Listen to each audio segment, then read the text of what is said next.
টানা 9 দিন যদি আপনি চিনি ছাড়া খাবার খেতে পারেন তাহলে আপনার শরীর থেকে 20% চর্বি কমে। এমআরআই স্ক্যানের মধ্যে দেখা যায় যে 9 দিনের মধ্যে যাদের উল্লেখযোগ্য চর্বি কমেছে তাদের শরীরের আগের তুলনায় ইনসুলিন পরিমাণ দীর্ঘ বা বৃদ্ধি পেয়েছে। এই গবেষণার মধ্যে যারা অংশগ্রহণ করেছিল তাদের কিন্তু 9 দিনের মধ্যে কোনো প্রকার খাবার কিন্তু কম দেওয়া হয়নি, বরং শুধুমাত্র যে তাদেরকে চিনিযুক্ত খাবার দেওয়া হয়নি, ওই জায়গা থেকে তাদের 20% চর্বি কমেছে, তাও লিভার থেকে।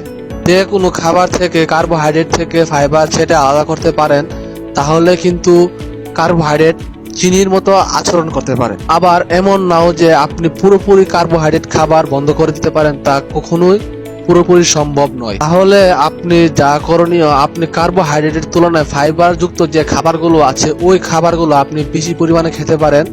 আর এই খাবারগুলো হচ্ছে কমপ্লেক্স কার্বোহাইড্রেট খাবার।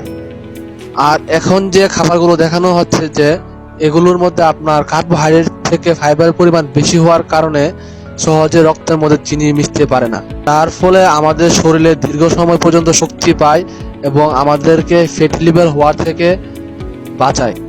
আপনি চাইলে সপ্তাহে 1-2 বার চিনিযুক্ত খাবার খেতে পারেন বা চিনি খেতে পারেন, কিন্তু বিপরীতে আপনার শারীরিকভাবে পরিশ্রম করতে হবে, তাহলে আপনার কোনো ক্ষতি হবে না।